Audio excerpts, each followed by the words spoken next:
up everybody, we're back with another video, and in today's video we're gonna go ahead and take a look at something new. Now before we do that, please go ahead, leave a like, subscribe, ding the notification bell, and go ahead and follow me on Instagram so you can keep up to date with what's going on here in the fish room. Now I'm a day late on today's video because I was busy yesterday. I had some stuff going on and I wasn't able to go ahead and get the certain item that is required for today's video. I went ahead and got that this morning. I just got back and we're gonna go ahead and do some stuff. So let me quickly tell you what's going on in today's video before I kind of reveal to you what's happening. So if you recall, in the big tank, let me go turn on the lights quickly. Hold on. Better.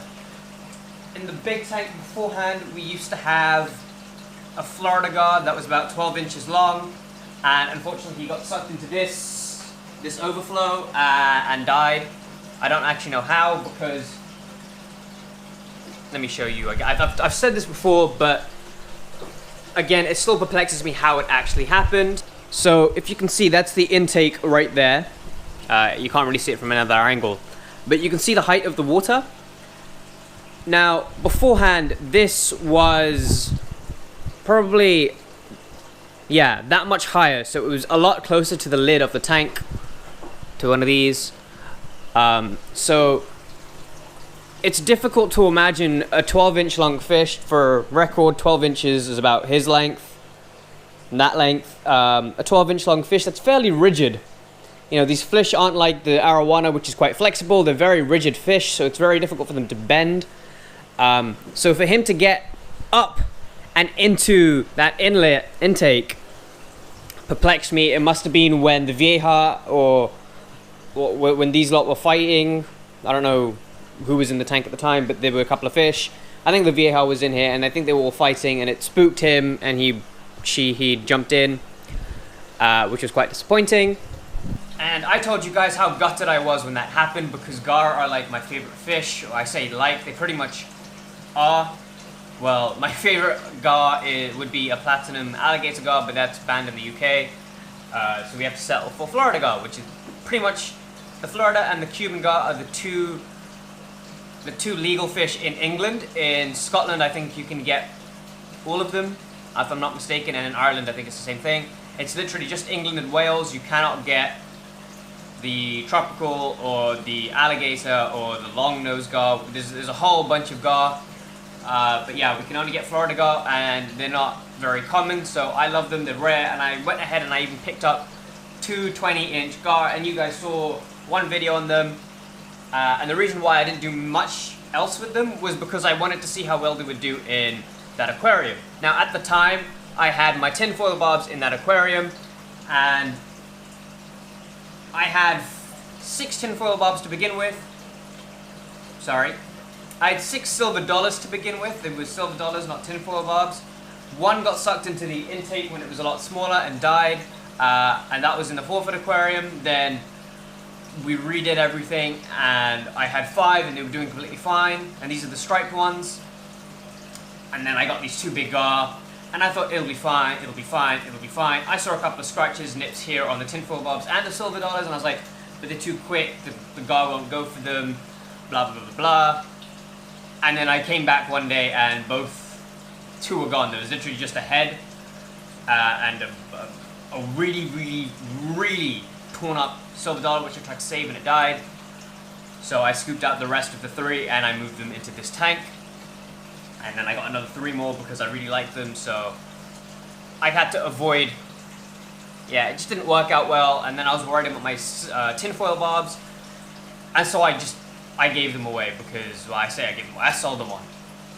Because I was just worried that they were going to kill the community that I'd set up in that aquarium, and I liked my community tank. I liked the fact that there were some big fish, some small fish, and I liked the schooling effect that the tinfoil bobs had with the silver dollars, and I would like to put them back in together, and I'm hoping to do so in a couple of months' time when the silver dollars are put on a bit more size, and I'm not really worried about them getting bullied or eaten by the silver arowana.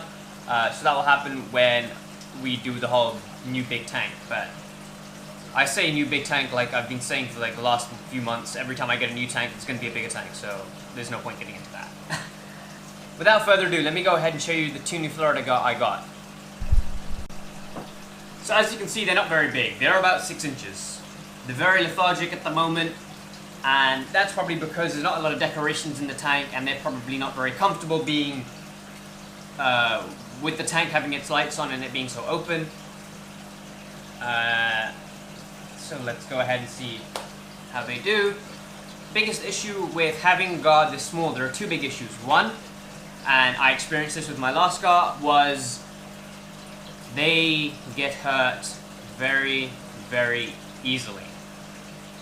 Very, very easily. They can break their backs if they go into the glass too hard. Like I said, they're a very rigid fish, so they can get damaged very quickly. The second issue that I have with them is feeding them. Young Florida gar are notoriously picky eaters. I have to feed them live food. I've told you this in the past, I do not like feeding live food, but I have to because I don't want them to die, and I will wean them onto shrimp and bloodworms, like frozen foods that I don't feel so bad feeding. So that is why I waited till today to film this video.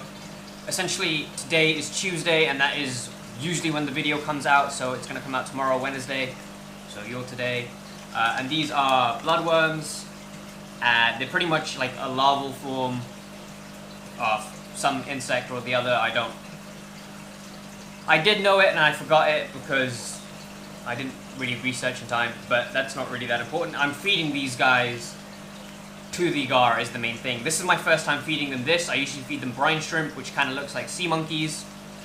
I feed them that, and I prefer to feed them that because I know that they swim around and they're a bit bigger, so they seem like a more substantial meal for the Florida gar. But we're going to go ahead and see how they eat on the bloodworms, because when I had my original Florida gar, which was the tiny one, which is, you know, he was similar size to these lot, he ate bloodworms, and he ate frozen bloodworms. I never had to feed him live. He was quite easy to feed.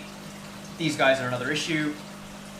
So let's go ahead and get these out of the bag and into the tank and see how they do. So some good practice is to always empty the bag into a net over a bucket so that none of the water from there goes into your fish tank, because you don't really know what's with that water. That water is also a lot colder, so I don't know if it's going to have a temporal effect on the water temperature. And yeah, gross. Now, you must be wondering, after all the times I've said I don't like feeding live food, why do I keep on doing it? Obviously I have to at the moment because these gar are very young and you can't really chance it with them being picky eaters, because they will most likely starve themselves to death.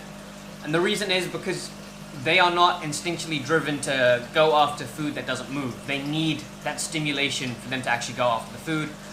Obviously you can do this with dead food, like chopped up shrimp or something like that. You can like try and put it on a string and bob it for them. But at the moment, they're not very comfortable with my presence. My other gar, the original gar, the really small gar, he or she was much more comfortable with my presence when I used to come up and feed the tank. I used to get the tongues wherever they've gone. I used to get these. I used to get some bloodworms, and I used to dip it in and shake it about. And they would essentially go after the bloodworms, and then they kind of got used to me doing that all the time, and they started coming up for shrimp, and eventually I moved them on to just eating shrimp straight. At the time I didn't really know what I was doing.